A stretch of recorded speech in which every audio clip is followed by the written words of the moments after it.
Would you agree with me if I told you that misunderstandings can lead to miscommunications and that miscommunications can lead to conflicts?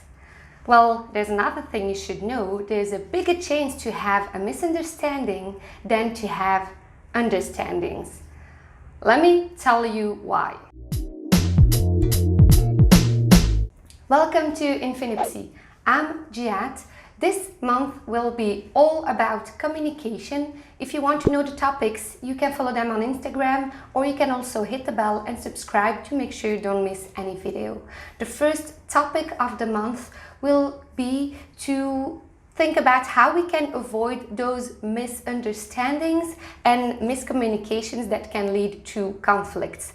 A lot of my clients have most of their problems due to misunderstandings, so I thought I might share those things with you that I'm sharing with them. Before we start, let me know if it happens a lot with you, that you have some misunderstandings and that those lead to conflicts. The first thing is to know, how does it come that we have those misunderstandings? Well, there are two main reasons out of a lot of reasons, but there are two main reasons that have an impact on why we have misunderstandings. The first one is because we assume too soon that if we understand something, that if something is clear to us, that it is for everyone else. And it's not always the case. Now, if I tell you, for instance, that the wall behind me is white, there's a big chance that you tell me, yes, it is right, and that you agree with me. But it's not always the case. I was driving 2 weeks ago when I came back from vacation, and we saw that truck. Now, to my partner, the truck was white, but to me it wasn't at all. It was gray, actually.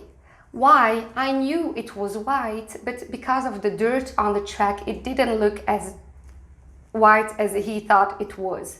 Now, who was right and who was wrong? Well, none of us was wrong and none of us was right, because it was originally white, but because of the dirt, it was also gray. Now, this is one of the examples that can lead to misunderstandings and also to conflicts. Now, this one was not subject for conflict, but it can be in other situations. Now, the second thing that can lead to misunderstandings, the second reason is in fact that we have to select some words. We cannot select all the words that exist in the world. We have to make some selection to be able to communicate. And how I could see it in my personal experience, we were playing this game, you know, where I have something in my mind and you have to discover what it is, and I can only give you some hints. Well, when it was my turn to guess, I had to guess something that was alive and that was real and that could move. And believe me, I named all the real living entities in the world and I couldn't find it. Turned out he was thinking about Olaf. You know, that little snow friend buddy in Frozen? Well, to him it was alive and real because it could move. I don't tell you the frustration I had. To me, it's not alive and it's not real. Don't be pissed if you're a fan of Frozen. I like it too.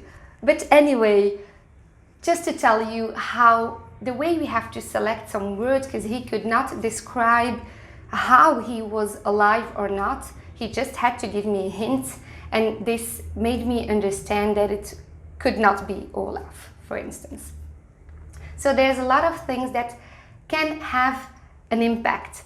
Let me know, what is the worst that happened to you because of misunderstandings, and how did you get out of it? There's a third thing that has an impact, and it's actually already a first tip, and it is to look at how people say things, and not only at what is said. If I tell you now that I'm really happy to be here with you. And if I tell you that I'm happy to be here with you, well, there's a bigger chance that you're gonna believe me the first time and not the second time, because the way I say things can show what I'm saying actually. So the first thing is to pay attention to how is something said and not only what is said. The second thing that you can apply is to observe how someone communicates, what they respond to, and try to use those same words. If I tend to react to I'm happy, well, tend to use those kind of words to communicate with me. If I tend to react to this works and this doesn't, well, tend to use those same kind of words with me. So you're gonna look at how something is said, you're gonna observe what people respond to, and you're gonna try to use those same ways of talking. It's gonna help you avoid a lot of misunderstandings and miscommunication. The small tip that I can give you now is to not go and try this with the person you have the biggest conflict with.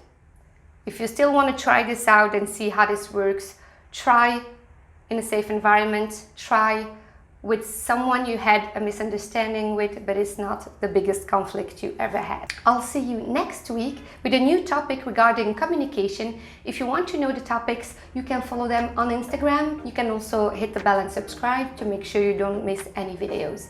I'll see you next week, and don't forget to take it one step at a time.